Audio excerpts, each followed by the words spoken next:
our next moderator is Mr. Iliovici, who will be moderating the responsible gaming session.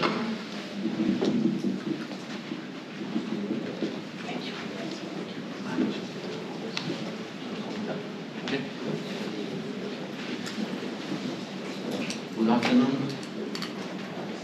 Hello. Good afternoon, ladies and gentlemen. Welcome to Budapest, beautiful city, and thank you, Zoltan, for inviting me and inviting us here. I will kindly ask our panelists to join the floor. Paula, Jan, Pieter, Bill, and Alex. Maximilian? I don't mind. I don't mind. Can I go and sit here? Yes, please. No, why? Hi. All right. Okay. Thank you. Welcome.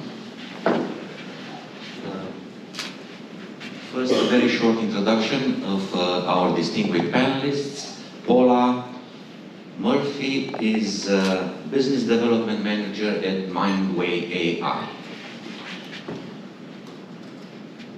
Řehola, Director of Institute for Gambling Regulation. What a nice name. Alex, Trueplay, Chief Business Officer. Pieter Remmers, no need to introduction. He's in this business for 30 years, Pieter? 35. 35 years in responsible gambling, and I remember many times he said, after 35 years in the gambling industry, I recognize that we know almost nothing about it.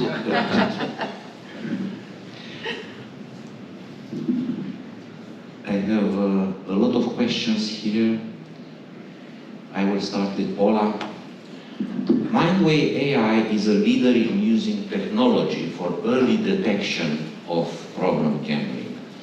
Pieter told me minutes ago he was in contact with Rasmussen almost from the very beginning. No, it was even before Rasmussen. Ah, Kim please. and Sven. Kim and Sven Yeah. in the very early days.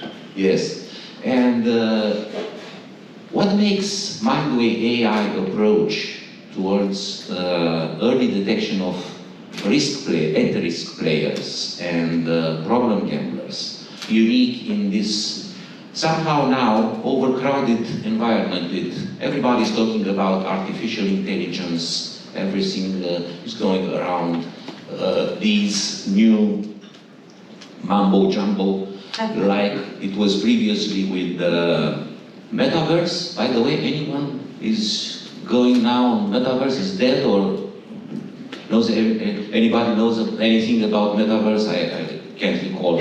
And then it came the crypto mumbo-jumbo. Now everything is settling down. Maybe somebody will disagree.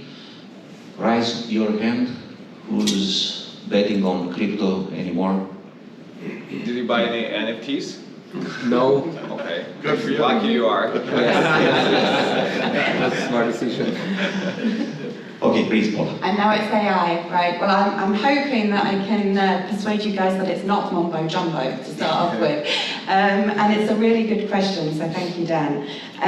In terms of what makes us different, I think to some extent you're right, okay? I think anybody with a modicum of understanding of data science can build an algorithm, and that in some ways is why it can be quite dangerous, right? Because it's not just about understanding how to build that algorithm, it's about understanding what you're pointing it at and what you're looking for. And the way that I think about this is there's a number of different pillars that are important to this piece.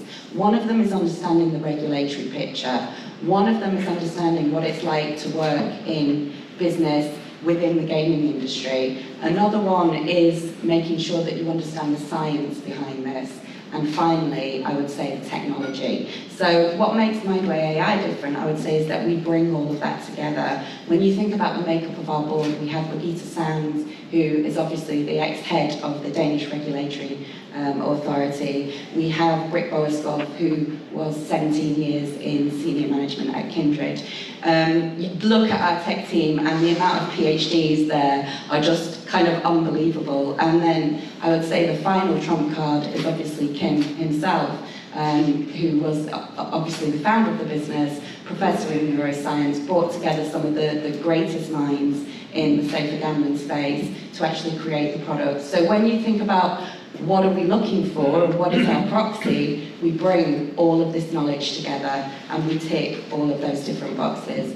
The other key thing I would say there before I sort of hand it over to some of these other guys is what we do at Mindway is we train the algorithm to replicate the decision-making, human decision-making of human experts in this space. So I kind of think of it as, if you imagine all of that knowledge sort of screwed into a ball, plus all the people that are on our expert panel, everything they know and they understand, then being thrown across your entire player database, you end up with like an army of psychologists that understand exactly what they're looking for. So yes, anybody can build an algorithm, but no, anybody's not got all of that expertise to bring to it. Excellent, thank you very much. Jan, zodpovedne hrany. Just 2 words. Please, can you elaborate on what this project means? And did you approach Mindway AI before putting together your new project? Thank you, Dan, for your question. Zodpovedné hraní in Czech means responsible gambling, so it's not a very original name, but it, it contains what it contains, so it's soothing its name. And we're very in touch, but I would love to because we can chat. Yeah. I think it's something. We are one of those that you are saying that they are building its own algorithm. So we are always keen and open to share our knowledge and expertise with others who are maybe longer in this field. What is unique in our Zodpovedné hraní, in our responsible gambling program initiative, is that we are not building it by the operator, but what we are trying to do is we gather all together and we team up all the operators which are in the Czech Republic, or the 4 major ones, which are Sazka, Fortuna, Tipsport, and Šance. Those 4 guys all together, they have like 95% of the online gambling market in the Czech Republic. So once we are cooperating with those 4, we gather all online market in the Czech Republic. And we believe that in the responsible gambling there is no room for competition, but for cooperation. And we see if those responsible gambling measures and early detection of the risky behavior and then addressing intervention is done by operator, and all the operators are differentiate how they identify the risky player, how they intervene, and they intervene in different time and in different manner. That could somehow lower the way how successful this intervention could be. So that's why we are trying to share data of all operators, and they can then intervene at the same time in the same manner, regardless where the player is actually playing. Because as we all know, the player usually don't have just one player account, but he plays with many gambling operators. So we believe that the message he gets should be the same at the same time, regardless the side he's actually playing. Yeah. Just can I just add really quickly there? Please. Just a second. Later on, I will kindly ask each of you to ask each other a question. Please, Paula. But just to link into what was being said there, this is super important because this is about player protection, not player prevention, right? And the whole idea of being able to identify this behaviour early enough to be able to then steer the players back to a safe, sustainable style of play is exactly what we're trying to achieve. It's not the business prevention department, it's actually keeping that sustainability. So I completely agree with what you were saying there. Thank you. Jan, later on I will ask you about the relation with the regulator regarding this. I have to admit I'm very excited. I missed to present the Honorable William J. Pascrell III, partner Princeton Public Affairs Group. It's my fault. Good. We heard many times lately about Ontario. It's given as an example of good practices. Could you please elaborate a little bit on this?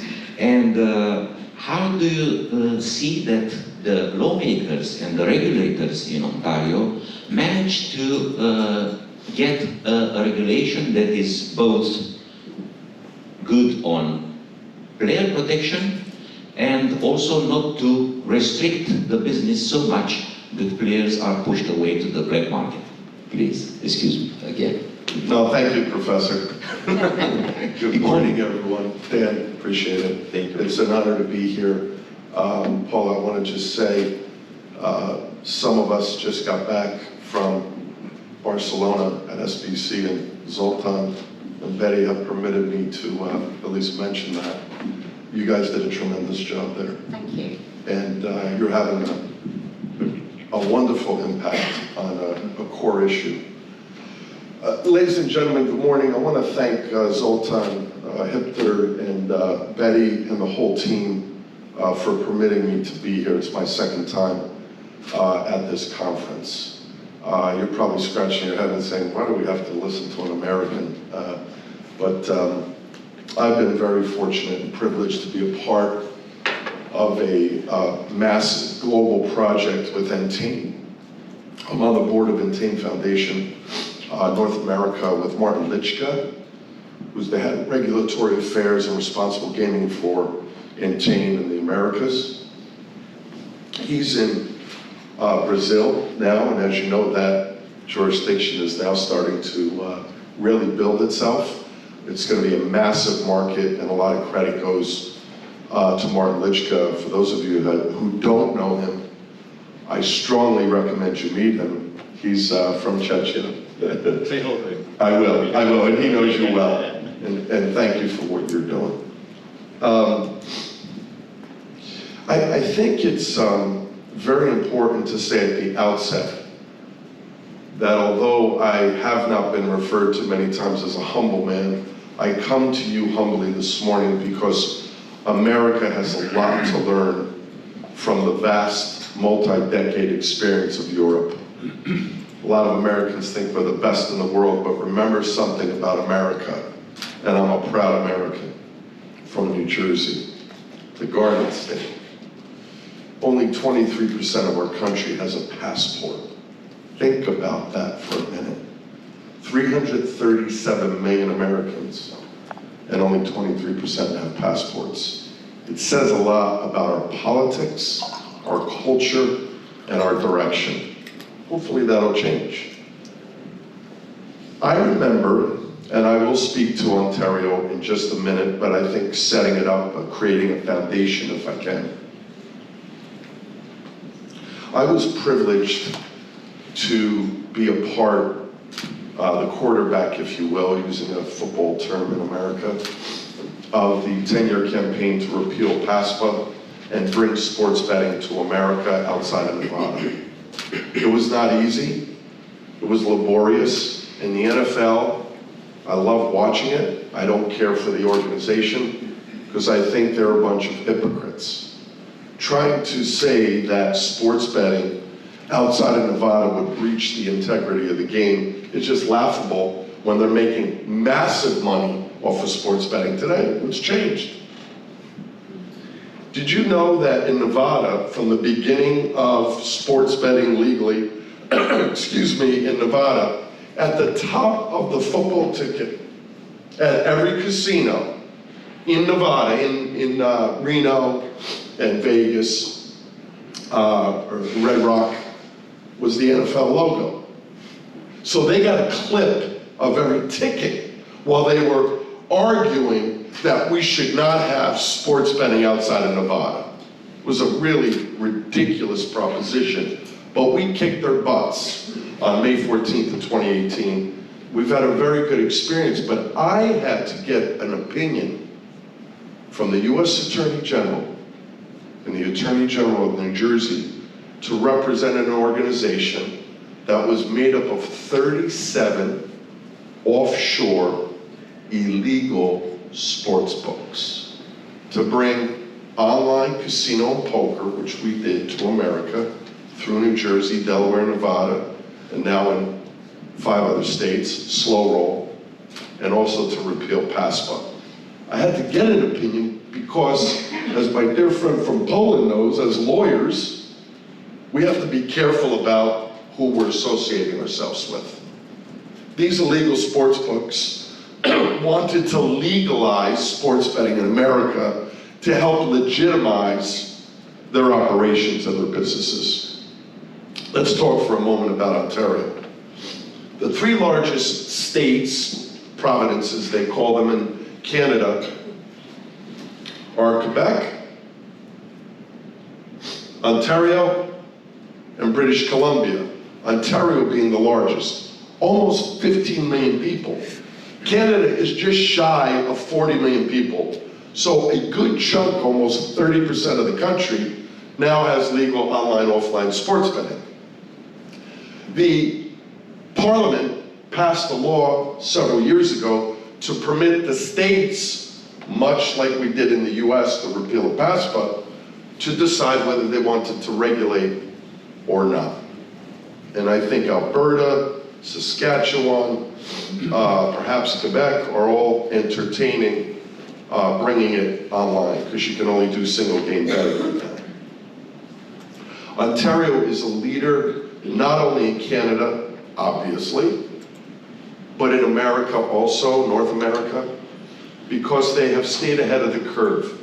They've done some things I disagree with, but they're focused, as Paula suggested, on prevention, not just putting up a 1-800 number on your consumer-facing page and checking a box, but also talking about prevention. Why is that important?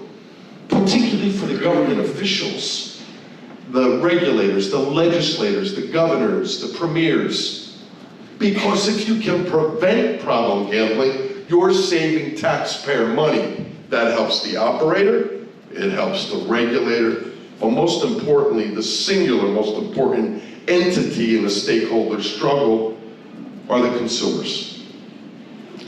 The industry has not done well predominantly in most of Europe until recently on protecting the consumer. We've seen what's happened in the UK.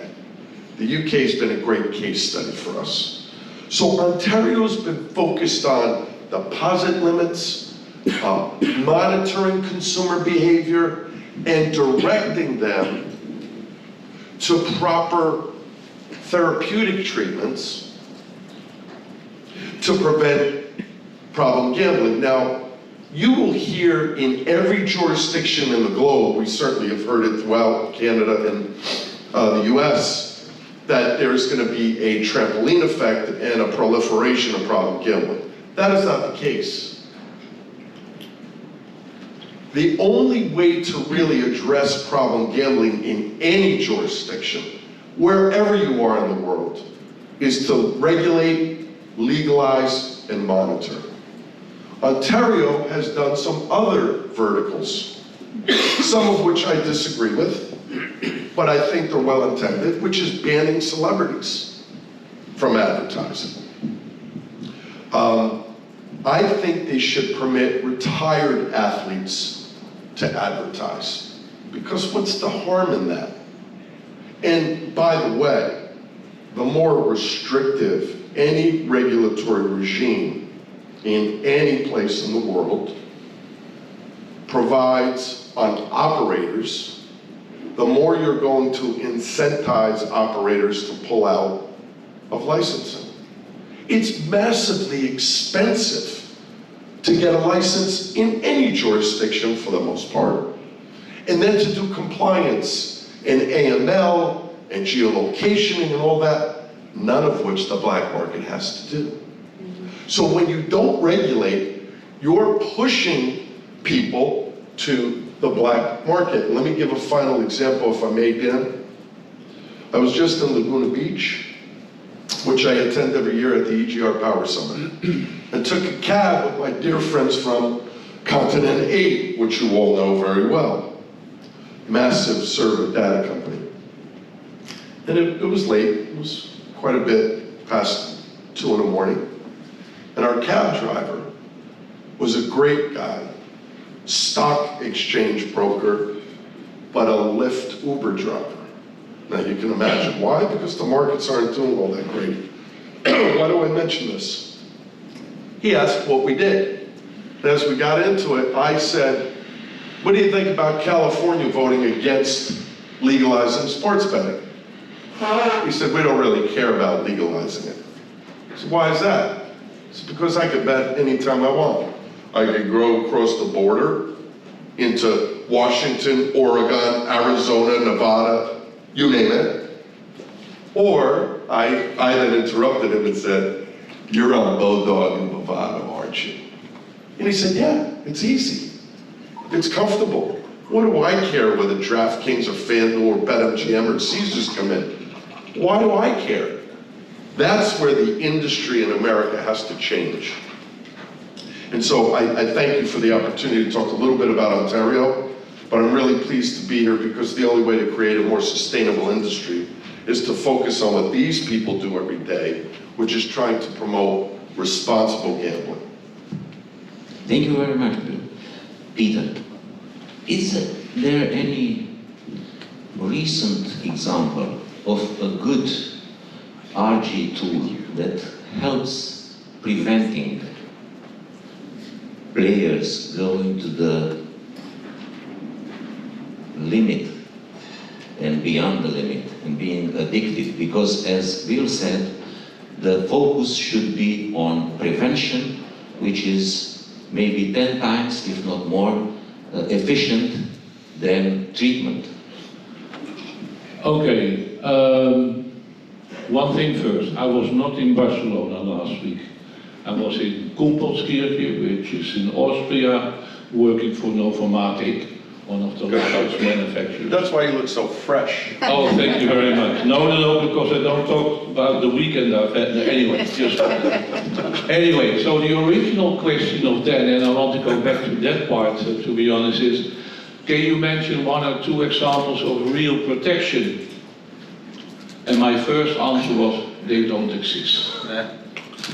So, and I thought, okay, maybe it also depends on what do you mean with real protection. Is that 100%, and that's why they don't exist? So, or should I say that everyone in this industry or everywhere should get educated and trained and talk to each and every individual about his behavior and all the things that go with it. So it's partly AI, but also partly, let's say, the conversations that you can have. Of course, we have Mindway, and that's true because Kim and Sven came to our Amsterdam office in their very early days, to be honest, saying, can we do something together? And then we introduced them to our casino, blah, blah, blah, etc. And that's where it all started. We also have Mentor, as you probably know, Mentor of Necton, Michael Auer, also from Austria, who has developed his system related to AI as well. Bad Buddy, owned by Playtech these days, is one of the other examples, so to say. And I think, in general, they are not spectacular. However, they are all good and very helpful. But if we talk about real protection, then it has to come from more different angles, so to say. So it also has to do with the regulator. The regulator that should make ensuring compliance in the social responsibility part. It has to do with the operator as well. It has to do with the players themselves, and definitely, which is usually forgotten, but it's coming back a little bit more if you look at the UK Gambling Commission. It's the game developer. The one who develops the games and looks at, should take into account the vulnerability of the players and the volatility of the games themselves, so to say. So these things are all important, but maybe the most important one, if we talk about protection, and honestly, I'm very much in favor of prevention, much more than protection, to be honest, is that the player must be ready to change his behavior. So that's why we have to have a look at what we always call the stages of change model, developed by Prochaska and the legal event force, as far as you know, and look at if players, if customers are ready to change their behavior, and then we have to look at how important is it for me to change my behavior, and am I ready to change my behavior, so to say. So in our training programs, especially for the industry, and we do a lot, and not only in the Netherlands, but in a lot of countries all over the world, and also in different languages, these stages of change model and the readiness of change is one of the most important aspects in how we train those people. That's it for the moment. Thank you very much, Pieter. A question for the audience. How many of you are gambling? Well, Wow. Do you consider poker as a gambling? Of course. Okay. Just to double check. Although Isai Schomburg doesn't think he's gambling. Alex, since you took the mic. Hey, good morning everyone. My name is Alex, I'm from Trueplay. We help casinos incentivize players and we do gamified loyalty programs. So, as you said, as a player, as a casino, I spend my CPA or revenue share to attract player and I want to keep them playing in my particular casino. So we help casinos keep players inside their particular casino on the one hand. On another hand, as we do have processed the whole bet-win data and GGR, we help government to protect players and to help, we help government to get taxes from casinos in a fair and transparent way. But the current state of the market is the following. Let me ask you this. There is a most popular hip-hop star in the US, Drake. Drake opens a YouTube, start a stream and say, hey guys, I'm Drake. I'm the most popular hip-hop star in the US and I'm playing at stake.com. Hop on stake.com, make a deposit, and playing with me, just follow me, play roulette, any kind of slots. The stake.com doesn't have any license in the US. That's right.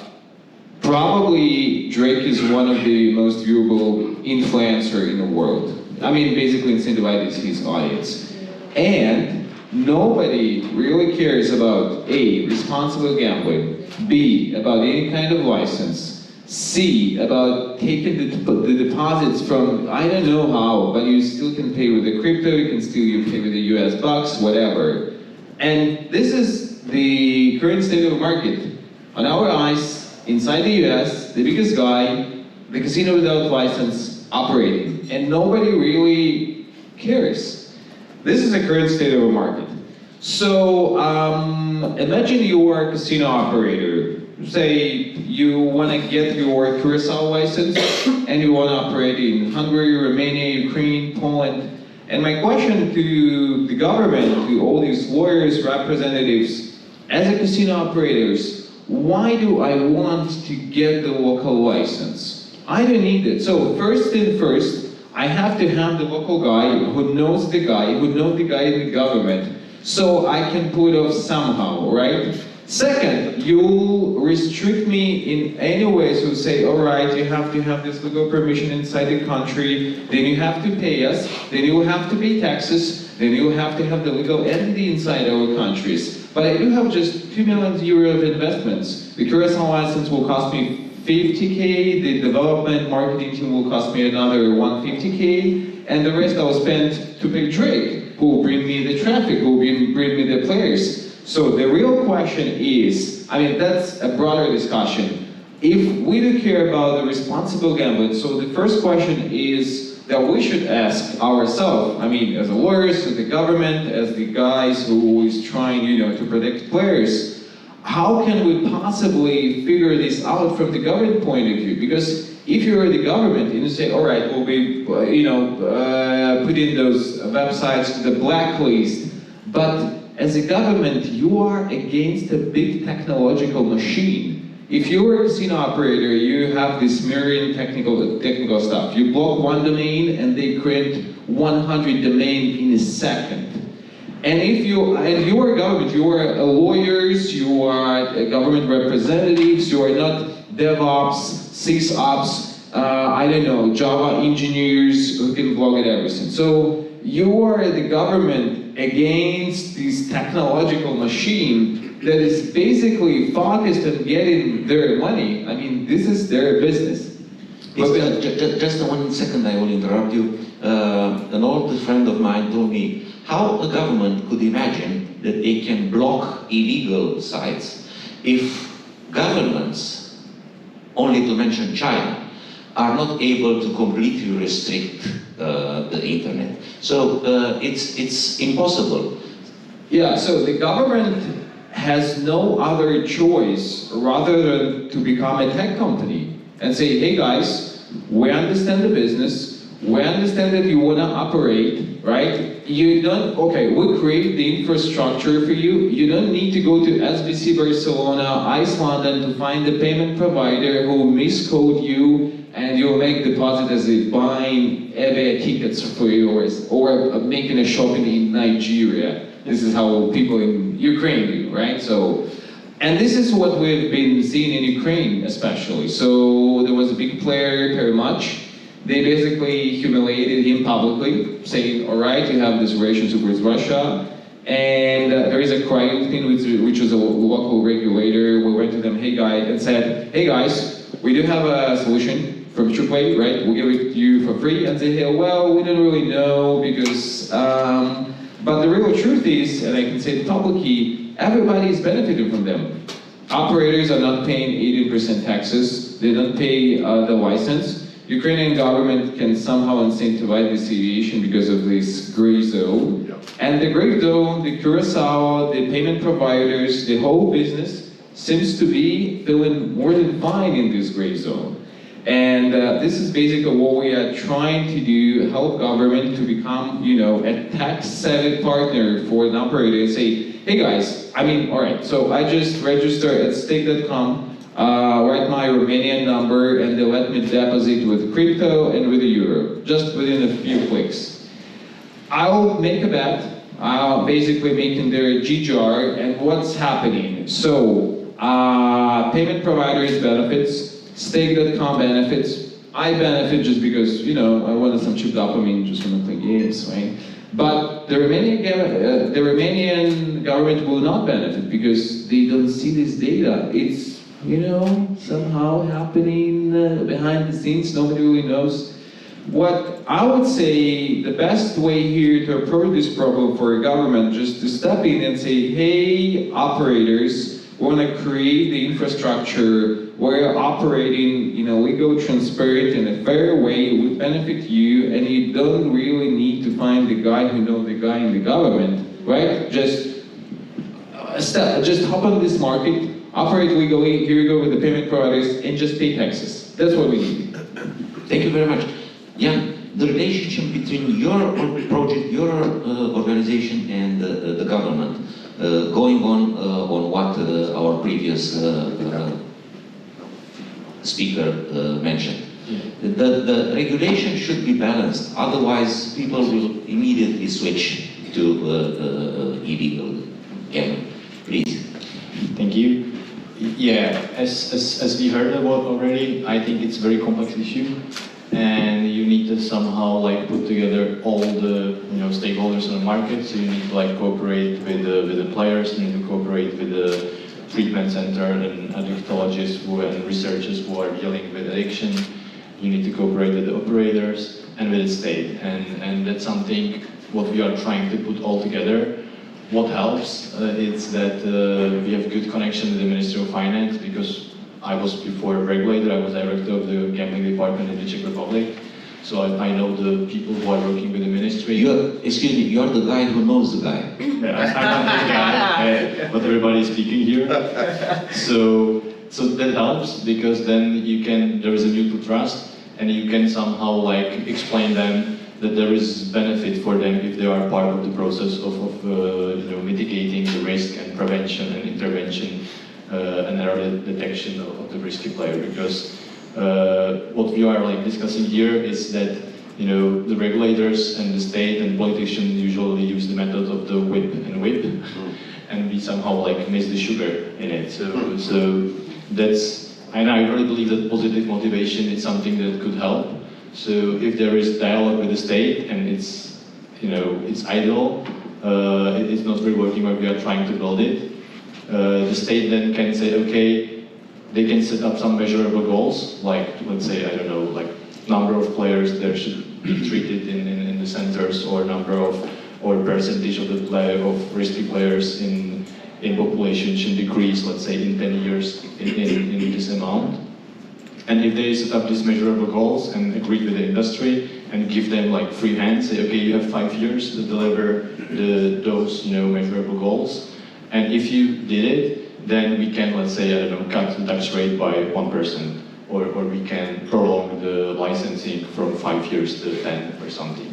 And if there is this positive motivation, this sugar that we are missing, then I believe that the industry itself can deliver these, you know, measures much more easier than if the state is doing it itself, you know, because where are the players? The players are playing with the side of the operator, so there is a primary contact point where the player meets the product. So if the prevention and intervention is made on the website of the operator, there is the way where he can find all the information, where he can test himself, where he can deliver some, you know, recommendation how to keep the gambling and his play under the control. It's much more effective when he can find it there, when it's, you know, stated on some, you know, state website, or whether you need to write to Google and in the search write something, I need the help because of gambling addiction.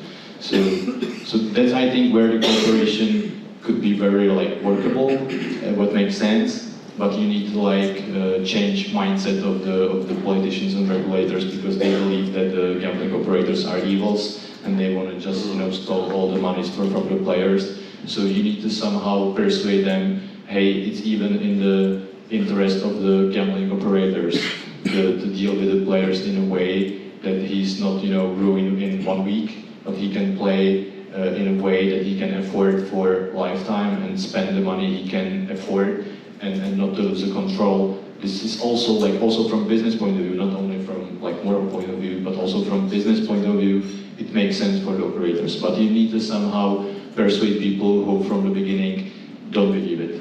You know. Thank you very much. I kindly ask the audience to address questions to our distinguished panelists. If there is not at this moment, maybe in 5 minutes, please raise your hand and ask at any time a question. Zoltan, I have a question for you. Did you invite any regulator to this conference? No? Okay. No, otherwise people are a little bit stressed with the regulators. It's good. Yeah, I mean, this is important to convey. I don't really think it matters what you do. You're in the industry, whether you're an affiliate, a geolocation company, a server company like Continent 8 or Internet Vikings, a payment processor, an attorney, an auditor, an actuary, an operator. If you don't appreciate today, hopefully you will tomorrow, the importance of responsible gaming to create a more sustainable industry, then I hear oftentimes, I heard it last night at dinner, what difference can I make as a single individual? Remember this, it's not the most elegant way to put it, but hopefully you'll remember it. Think about the mosquito that hops into bed with you tonight. Think about his influence compared to what you might think his size or significance is. I have been very lucky to be on the front end of land-based casinos, where I started as a attorney and regulatory advisor, and then getting into what I explained earlier, online sports betting, casino poker. Was there Trump? Oh, you didn't want me to get into that. My first client was His Eminence, the Donald. You have a question, Zoltan? No, I just pointing to Dan to watch his phone. Oh, watch your phone, Dan. He's going to tell you we have 5 minutes left. You know, we could get into that, my experiences with the Donald. Some people like him, I don't particularly. But can you imagine my children telling me years ago, Dad, what in God's name are you doing? Getting involved with the National Council of Problem Gambling, or Epic Risk Management, or Mindway, or Kindbridge, or Give Better, Wager Score, companies that are involved massively, not as much as Mindway, but significantly, in trying to impact responsible gaming. You know, you asked about Ontario a little bit ago, and Ontario taxes the operators 0.5%, right, Paula, of their revenue to go towards RG. Doesn't sound like a lot, but when you're dealing with all the issues that we all explained earlier in compliance and licensing, none of which the black market has to deal with, I do think there's a way to impact this significantly. I do. Let me, 1 second. Please. The US Justice Department, who had a major impact on my former client, PokerStars, in finding Isai Scheinberg $750 million, his son Mark $50 million, okay? They were the ones that helped promote and get me into helping them legalize and regulate casino and poker in America. The US Justice Department and every regulator can say simply, oh, payment processor, you're processing payments for these black markets, you're out of the market unless you cease and desist. There are ways to do it. I know the long arm of the law is not always as long enough, but there are ways to do it, and they should do it. They have a responsibility, and I love what you just said. It's not only the moral and ethical thing to do is to focus on RG, it's the commercially responsible thing to do. And so hopefully regulators will begin to understand that they have power too, they just have to think outside of a vertical box. Thank you. I would like to congratulate the Liechtenstein regulator, which is here. I think it's important for regulators to be part of this kind of conferences because they can see that we are not evil. I'm not evil. I'm a kind person. Players are not evil. They are kind. They would like to have entertainment. And if the regulation and the regulator, they are too tough, people will, players, operators will immediately switch, as I said, to the black market. Pieter would like to address. Yeah, I would like to comment a little bit on the role of the regulator, because the regulators in principle do what their government tells them to do, because politicians make the decisions, so to say. And there's one thing which we try to get rid of, and that is the politicians, because they have no idea what they are talking about. And that's what you can see in my country, in the Netherlands, even though we have a very sophisticated law in regard to gambling and the organizational things around it, but also in a lot of other countries you can see the same in the Nordic countries, Sweden, Finland, Norway in a very different way, Germany, etc. Romania. Anyway, so but there's one other thing. I mean, gaming regulators, and they are organized in Europe in a forum called Gaming Regulators European Forum, and I think it's only a couple of months ago that they decided that maybe they should work more together, so to say, in the field of organizing all these issues. I've heard a couple of times Curaçao. I'm from the Netherlands, so the Kingdom of the Netherlands and Curaçao is part of it. And if we talk about regulations, that's the most worst example that you can think of. At a certain moment we were doing an audit for an online company based in Cyprus, but on a Curaçao license. And we were discussing their policy, etc., and then after a discussion saying someone was excluded for a period of 6 months, said, what do you do after these 6 months are over? Oh, we send them an email and we give them 100 free spins. Well, there's one thing you should never do related to this part, so to say. Maybe one final comment in between as well related to treatment. Of all those who have developed a problem, and it doesn't make a difference in which country you are living, usually not more than 10, maximum 12% of all those people are using the formal treatment facilities. So, where you can find help and all those things. That doesn't mean that all the other 88, 90% are going to die as a pathological gambler, or I should say someone with a gambling disorder nowadays.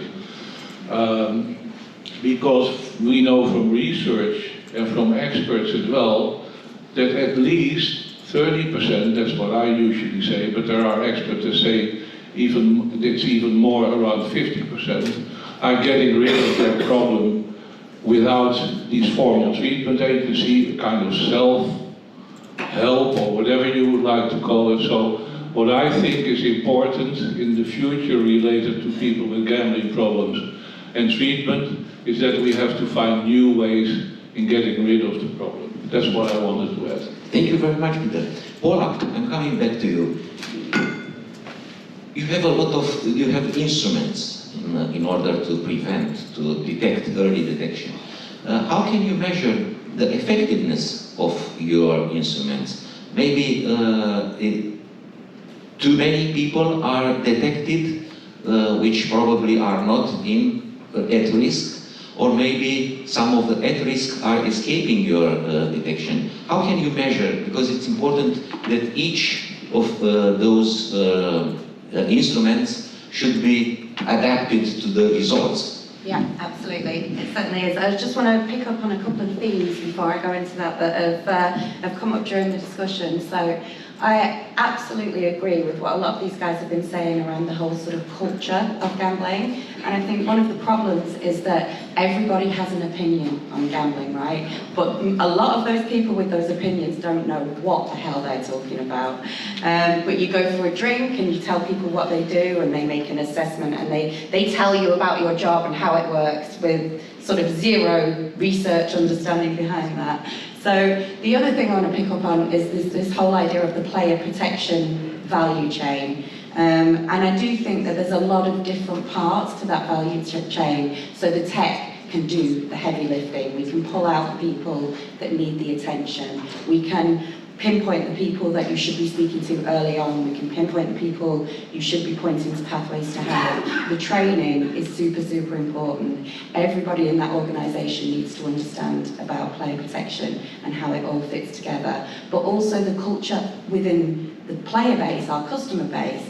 And we have a situation, I still think, where any kind of safer gambling conversation is sort of seen as being put on the naughty step, or it's a bad thing. We need to change that. It needs to be culturally normal to actually speak to everybody about keeping themselves safe and to educate the players about positive play and them understanding that. So I just wanted to raise that from sort of my thoughts as the conversation has run through.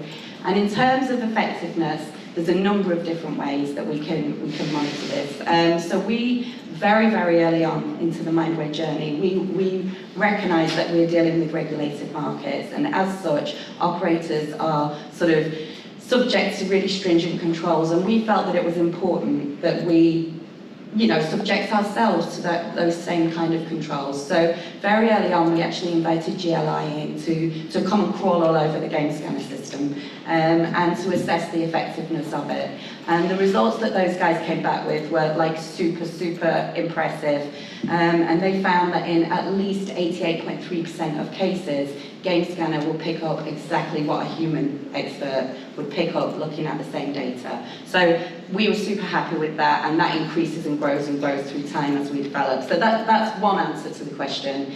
The other answer is what I see happening with the operators that we work with, where we see operators whose databases go from having sort of one makeup of high and very high risk players, and we see those red and orange zones getting smaller and smaller, and the green and yellow zones getting bigger and bigger. We see players gambling sustainably, we see that operators understand that they're able to then personalise the experience of their players and therefore keep them with them longer. And that really is the effect, the efficacy and the results that speak volumes to me, definitely. Thank you very much, Paula. Do we have some more time? 20 minutes. 20 minutes, fine. Okay, let's have some fun then. Yeah. I would start with this. Casino and operators is a great evil. And that's what we can hear from any kind of government representative, right? So casino destroys lives, people spend their money, they go bankrupt. But I had this conversation with Ukrainian government, and they said, especially everything that I just said to me, and I said, all right guys, and I'm speculating here a bit, let's talk about sugar. Why don't you limit the sugar consumption? Because sugar itself causes the diabetes type 1, diabetes type 2. So when I go to this ice cream shop, why don't this guy check out how much sugar I consumed last week? Right, just to make sure I didn't have any glucose spike and I'm fine on my way to not getting the diabetes type 1.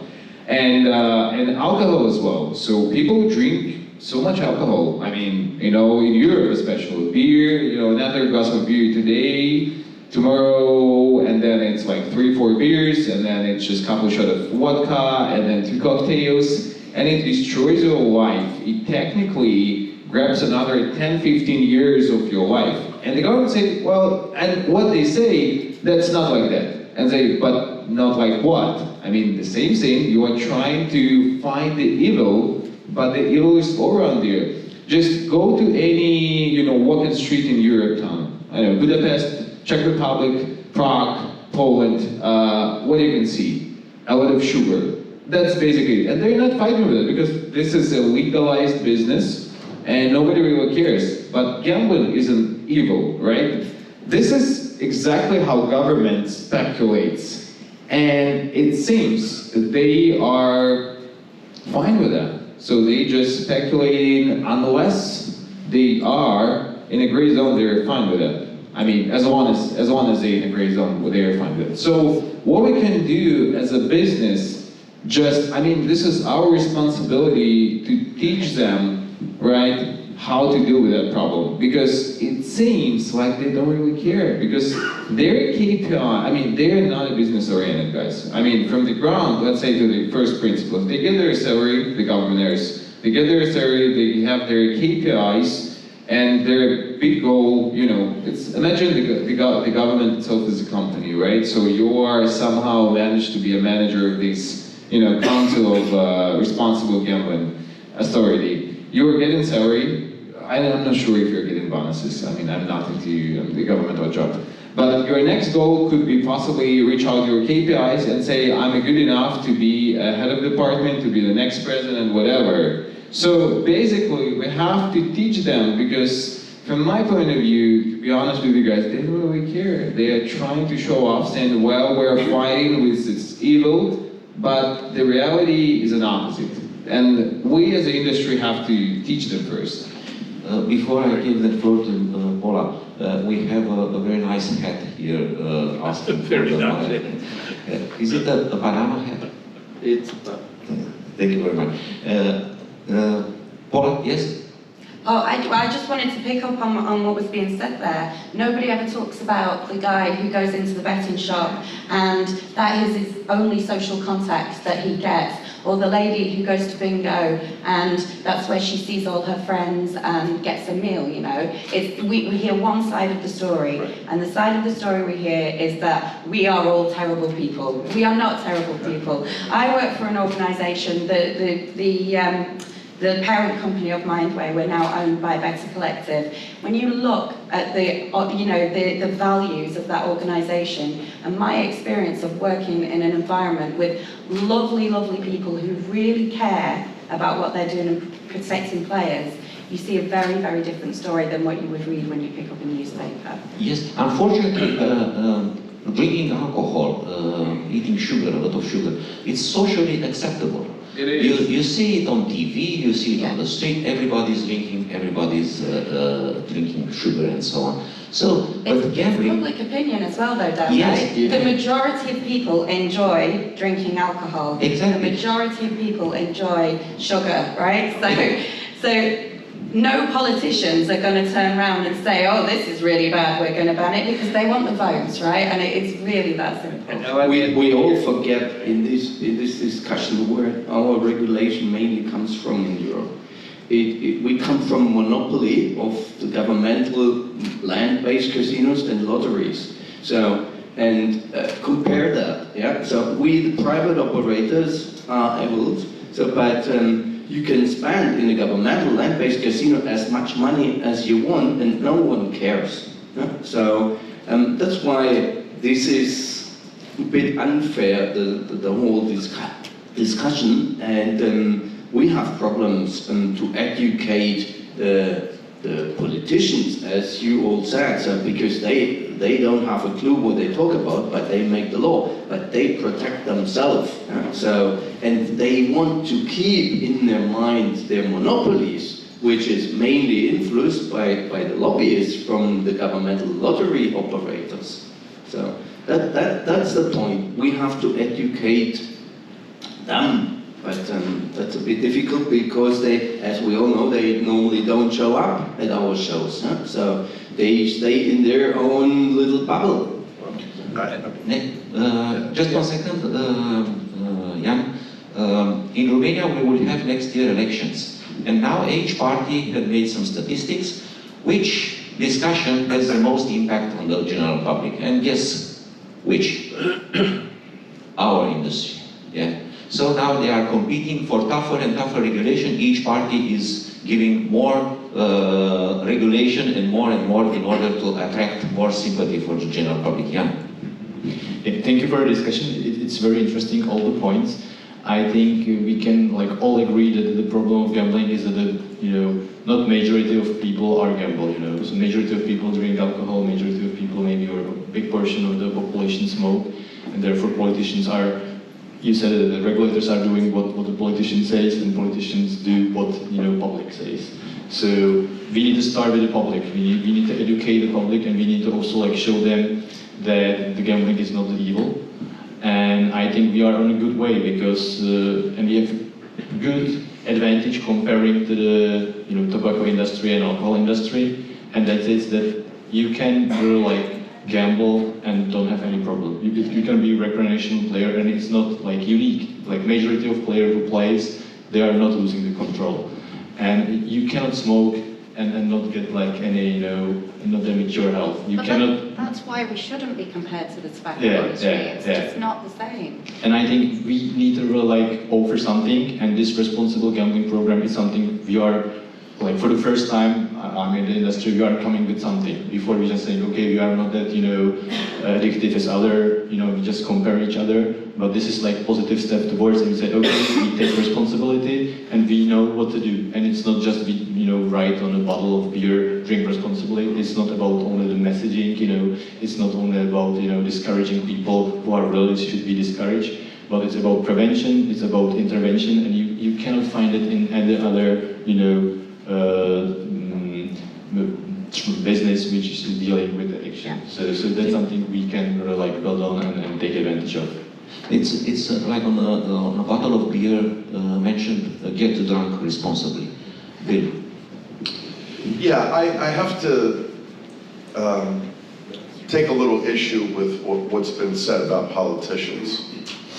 Full transparency, my father's a 30-year member of the US Congress.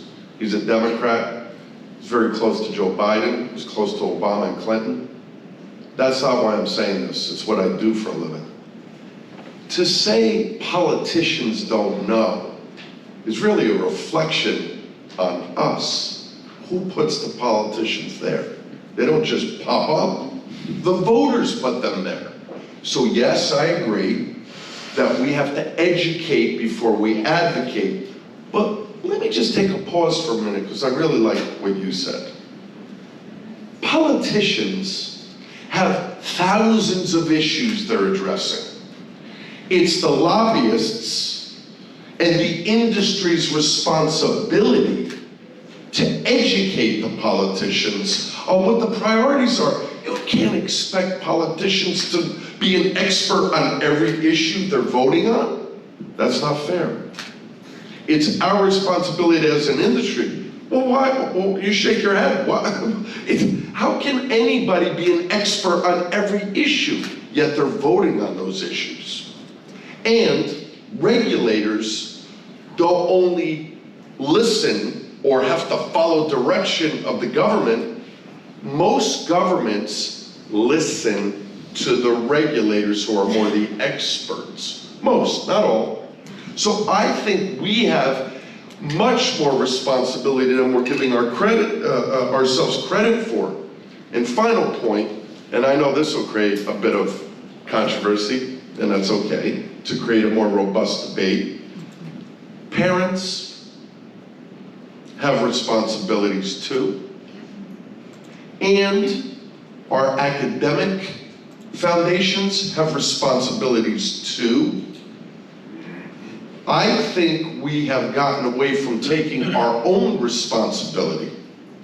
So when you self-exclude yourself in New Jersey from betting on casino, poker, and sports betting, and by the way, you have to self-exclude on both casino, poker, and sports betting, which is ridiculous. All you have to do is get in your car, I think 10 miles from the New York border, and drive across the border and bet in New York or over to Pennsylvania. Yeah. Just open state calls. It's so silly. So it's easy to cast aspersions on certain folks. I believe that most people, whether they're a politician, a regulator, an operator, or payment provider, want to do the right thing.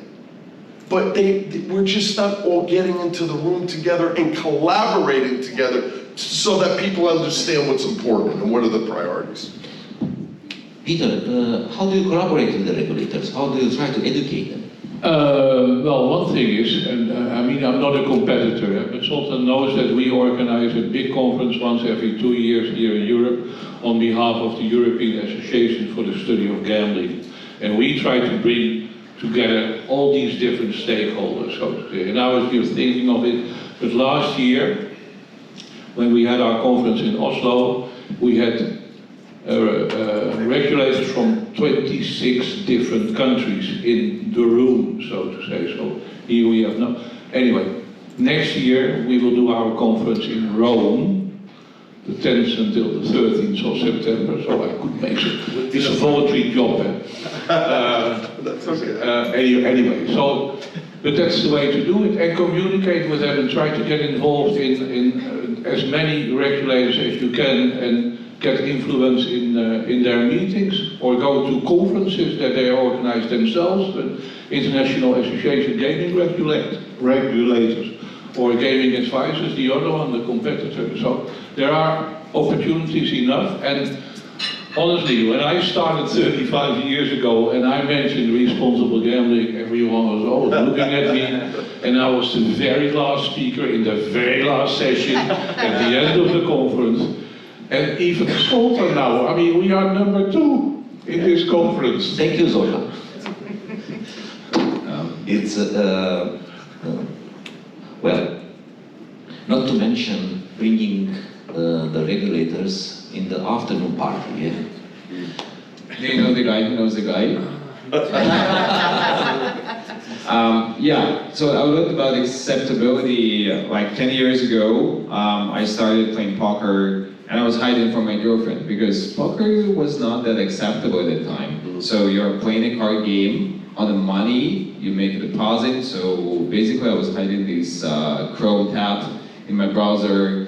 And then poker and I did and have been doing a long journey to the point where when I say now, 10 years later, that I'm playing poker, they say, wow, you're a poker player. It means you're a clever guy, because poker is a sport. And if you're playing poker, you're savvy, you're smart, you're clever, you're like a sportsman. Like they treat me as a football, like a rock star. And that's been a long journey, right? So we had the ups and downs with poker through this 10 years journey. And why I'd say that? Because, I mean, casinos, betting is acceptable, right? We have to teach that. Bingo also is very... Bingo, yeah, I mean, gambling is acceptable. It's a kind of dopamine, I mean, not better or worse than sugar, drinks, weight, alcohol, whatever. The only way is we have to make it acceptable. We have the governments to say about it. We have to teach kids, governors, whoever, just make, it's fine, right? We're fine with the gambling, just be kind of responsible gambling. Like we did a sex education. I mean, wearing condoms is fine, teaching kids to wear condoms is fine. Gambling is fine, unless you're not gambling the whole story, right? At the end of month, you're still profitable. So, my last point here is, I'm not, well, the government is not here, so the government representative, sorry, to be honest, they don't really care, they don't know how the business works inside out. So, my point, in the last point here, the most appropriate way to approach this issue, to have on board, I mean, when I say on board, in the government representatives, to have the guy who has been operating business with their hand. This is the only way. You have to have the guy who knows the business inside out, who knows all the issues and problems that the gambling industry is facing on, and those folks have to be elected into those government structure issues, because, I mean, they know the business. And this is probably the one way that could help this out, figure this out. Thank you very much. I have to confess, I never entered a casino, a real casino, brick and mortar, till 3 years ago. We were in Prague. It's unbelievable. And maybe a suggestion should be to bring the guys from the regulator side and from the government side and bring them to the casino to see how lively, how entertaining is a casino, a real casino. But just ask them to spend only, let's say, 100 euros for that night. And just 2 glasses of beer. It's a spending limit. Don't give them a free meal because they won't accept it. Okay. Anyone would like to ask a question from the audience or from our distinguished panelists? Questions, one to each other? Or should we have the last 15? Yeah, it's okay? 1 minute? 2 minutes? 1 minute. So, Oh, a question. Thank you very much. Thank you, sir. Good thing I'm fit. Oh, thank you. Please introduce yourself. Yes, my name is Antonino Sant'Angelo from GLI, and a game about international. But I mean, it's the question is mostly for Ian, because I was very interesting regarding responsible gaming. I come to also before I have to tell you the question. I agree and disagree also regarding the evilness of the industry. I've been in the industry 19 years now, so pretty young. I've seen it grow in Malta. Malta obviously is the hub. I've seen people growing, industry, customer, friends, whatever. And I think we're not evil, of course, but it's a way of business, but also moral. It's also there, like Ian said. So it's between 50-50 moral and business. So I think responsible gaming is a really important part which is not tackled at all as global as the industry. So when it comes to, we have to separate when it comes to addiction and enjoyment, like entertainment. So okay, alcohol, sugar, betting, everything that has a limit need to be there as entertainment. We are an entertainment business. However, everything else that comes out of entertainment, it's called addiction. So even betting, casino, sports, or whatever, have the dopamine, like someone mentioned before. So dopamine and social life can really give trouble to people. So it has to be tackled seriously. We cannot really marketing the fact that we are all entertainment, because at the end of the day, the journey will probably go on the preventing more than cure. But the question now goes to Ian regarding to this. So you're saying that in Czech Republic you're gonna have 4 of the major online, so 95% of the market, and I hope you're gonna have the 100% of everything. So that is a real step on preventing rather than cure. So if everybody accepts your strategy, you will have the monopoly of responsible gaming. So if someone who plays say for real, I want to stop, it's gonna be stopped everywhere in the country, which this does not apply in Malta, because there are 300 operators for casino base, so it's really extremely difficult. So the question is now, what is the impact? Business. So moral, I accept it, I love it, I love your idea, I'm pro. But business-wise, since it's not only preventing, but it's also curing. Let's imagine like 30%, like Pieter said, has real now gambling problem in Czech. That would mean that 30% of the people need a cure. So they will not bet because they're stopped. So no income or revenue for your 4 big online operators. So that would be a big loss on the online revenue business for Czech Republic. How do you see that? I apologize, it's a bit long, but I think I expressed myself. Thank you. Thank you very much. Thank you. Okay, thank you very much for the question. I think it's the opposite way. So basically, if it's working that you have 200 operators and one of them would stop the player will just shift, to the different operators. So for the player, it's not help, and for the operator who is more cautious and who who identify the risky player, he lost the player.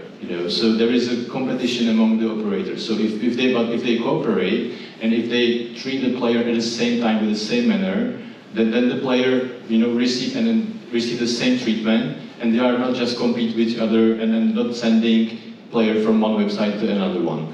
And how to not to lose the size of the cake, as was mentioned here, is also a point that excluding the player is the ultimate measure, is the last measure, and nothing else is working. So it's not about excluding players from the legal market, because if they are not willing to stop playing or to get the control, they will just go to the illegal market where there is no control at all.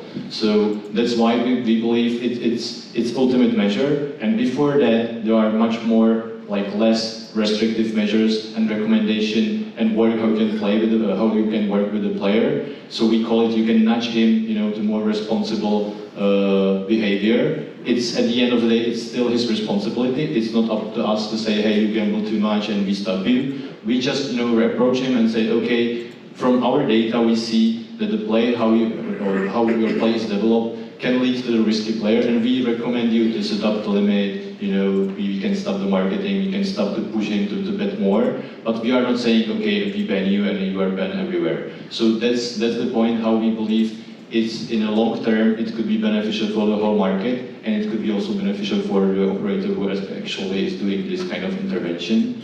And one more important point from the question is also very interesting. I really believe that we really need to do something. It's not just to write the drink responsibly on the bottle, because then we lose everything. So there need to be some substantial, steps we do. We need to limit our, business. The operators need to somehow prove to the regulators and to the politicians that they are doing something. They are limiting the players. They are encouraging them to play responsibly. If they have evidence and they can measure it and they can see it, the regulators and politicians, then the regulation at the end of the day could be more friendly and more suitable for the whole industry. Thank you very much.